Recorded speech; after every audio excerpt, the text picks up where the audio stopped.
আল্লাহ বলেন রমাদান এমন একটা মাস যে মাসে কোরআন নাজিল করা হয়েছে। আর এই কোরআন হচ্ছে বিশ্ব মানবের জন্য পথ নির্দেশিকা, হেদায়েতের সুস্পষ্ট বর্ণনা এবং সত্য মিথ্যা পৃথক করার আসমানি মানদণ্ড রূপে জামিনে আমাদের জন্য কোরআন নাজিল করেছে কে?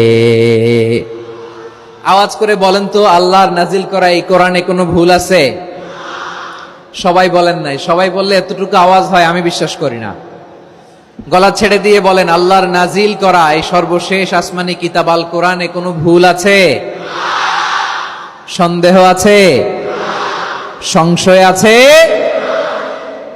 বিয়ন্ডলেস, বাউন্ডলেস, বটমলেস এমন কিতাব যেটা পড়ে গবেষণা করে এর তথ্য উপাত্ত ইনফরমেশন লেসন নিয়ে শেষ করা যায় না। সুবহানাল্লাহ।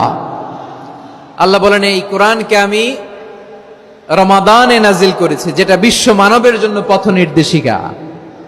এতে আছে হেদায়েতের সুস্পষ্ট বর্ণনা আর সত্য মিথ্যা পার্থক্য করার মানদণ্ড, কোনটা সত্য কোনটা মিথ্যা এটা কোরআন দিয়ে ডিফারেন্সিয়েট করা যায়। কোরআন হচ্ছে ফুরকান, to differentiate between right and wrong.